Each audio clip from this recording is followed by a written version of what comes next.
Hi friends, இன்றைக்கி நம்ம வீடியோவில் என்ன பார்க்க போகிறோம்னு பார்த்தீங்கன்னா, ரொம்ப சூப்பரான மெதுன்னு சூப்பரான மெதுவடை தாங்க. டீ கடையில் செய்கிற மாதிரி எண்ணெயே குடிக்காத சூப்பரான மெதுவடை எப்படி செய்யுதுன்னு பார்க்க போகிறோம். நான் சொல்கிற இந்த டிப்ஸை நீங்கள் கடைசி வரைக்கும் ஃபாலோ பண்ணி பாருங்கள். ரொம்ப ஈஸியாக மெதுவடை நல்லா பொசுன்னு சூப்பராக செஞ்சு எடுத்துடலாம். வீடியோக்குள்ளே போகிறதுக்கு முன்னாடி நம்ம சேனல் வரைக்கும் சப்ஸ்கிரைப் பண்ணாதீங்க, சப்ஸ்கிரைப் பண்ணிக்கோங்க ஃப்ரெண்ட்ஸ். நம்ம சேனலை மறக்காமல் லைக் பண்ணிக்கோங்க. இப்போ வாங்க வீடியோக்குள்ளே போகலாம். உளுத்தம் பருப்பு ஒரு 2 மணி நேரத்துக்கு முன்னாடி நல்லா ஊற வச்சுட்டேங்க. நல்லா ஊறிடுச்சு. இப்போ தண்ணி எல்லாத்தையும் நம்ம வடிகட்டிட்டு மிக்ஸி ஜாரில் சேர்த்துட்டோம். தண்ணி எதுவும் சேர்த்தாமல் நல்லா நைஸாக இந்த மாதிரி அரைச்சி எடுத்துகிட்டு வந்துடுங்க. உங்களுக்கு அரைப்படலை அப்படின்னா லைட்டாக தண்ணி தெளிச்சிக்கோங்க. இப்போ நம்ம அரைச்ச அந்த உளுத்த மாவு எல்லாத்தையும் நம்ம ஒரு பவுலில் மாற்றிக்கலாம். கை விட்டு நல்லா பிசைகிற மாதிரி நல்லா பெரிய பவுலாக எடுத்து அதில் மாற்றிக்கோங்க.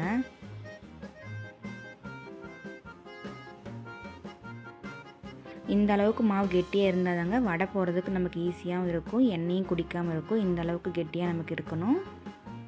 இப்போ நம்ம இது கூட ஒரு பெரிய வெங்காயம் நல்லா பொடிசாக கட் பண்ணி அது கூட சேர்த்துக்கலாம். அது கூட பச்சை மிளகாய் தான், நீங்கள் பச்சை மிளகாய் சேர்த்துக்கோங்க. நான் மிளகு சேர்த்துருக்கேன்.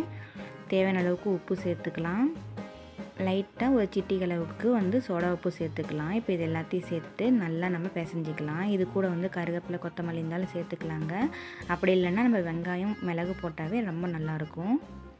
இப்போ இது எல்லாத்தையும் நம்ம கை விட்டு ஒன்று போல் எல்லாத்தையும் வர மாதிரி நல்லா பிசைஞ்சு எடுத்துக்கோங்க. நான் ஒரு டிப்ஸ் சொல்கிறேன்னு சொன்னேன் இல்லைங்களா, அது என்னென்னு பார்த்தீங்கன்னா, உளுத்தம்பருப்பு 1 மணி நேரம் 2 மணி நேரம் ஊற வச்சு அப்படின்னு சொன்னேன் இல்லைங்களா, அதை நம்ம 2 மணி நேரம் முன்னாடியே ஊற வச்சு எடுத்ததுக்கப்புறமா ஃப்ரிட்ஜில் ஒரு அரை மணி நேரம் நம்ம வச்சிடணுங்க. வச்சதுக்கப்புறமா எடுத்து அரைக்கணும்.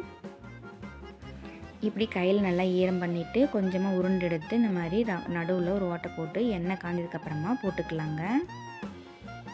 எந்த அளவுக்கு நமக்கு வானலில் பிடிக்குமோ அந்த அளவுக்கு நம்ம போட்டுக்கலாம். உங்களுக்கு கையில் போடுறதுக்கு வரல அப்படின்னா வாழை இலை இருந்தால் வாழை இலையில் தட்டி போட்டுக்கோங்க.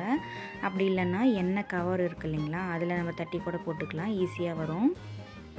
இப்போ இந்த வடையெல்லாம் நல்லா ஒரு பக்கம் நல்லா வெந்ததுக்கப்புறமா இன்னொரு பக்கம் திருப்பி விட்டுக்கலாம். இப்போ பாருங்கள், ஒரு பக்கம் நல்லா வெந்ததுக்கப்புறமே நல்லா பந்து மாதிரி பொசுன்னு வந்துருச்சு.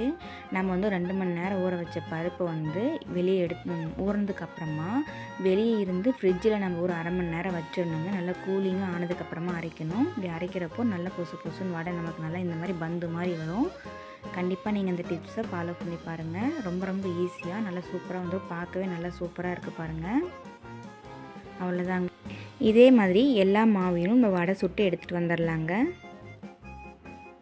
பார்க்குறப்பே உங்களுக்கு நல்லா தெரியுது பாருங்கள், எண்ணெயே சுத்தமாக குடிக்கவே இல்லை. நல்லா மொறுன்னு சூப்பராக மெதுன்னு வடை நமக்கு தயாராகிடுச்சு. நான் சொன்ன இந்த மெத்தட்லேயே நீங்களும் கண்டிப்பாக வடை போட்டு பாருங்கள். ரொம்ப சுலபமாக ஈஸியாக வரும். செய்யவே தெரியாதவங்க கூட ஈஸியாக செஞ்சிடலாங்க. ரொம்ப ஈஸி தான். இந்த வீடியோ உங்களுக்கு பிடிச்சுன்னா மறக்காமல் நம்ம சேனலை சப்ஸ்கிரைப் பண்ணிவிட்டு லைக் பண்ணிக்கோங்க ஃப்ரெண்ட்ஸ். இதே மாதிரி நம்ம இன்னொரு வீடியோவில் பார்க்கலாம். இந்த வீடியோ பிடிச்சிருந்தா மறக்காமல் கண்டிப்பாக நம்ம சேனலை சப்ஸ்கிரைப் பண்ணிக்கோங்க. தேங்க்யூ.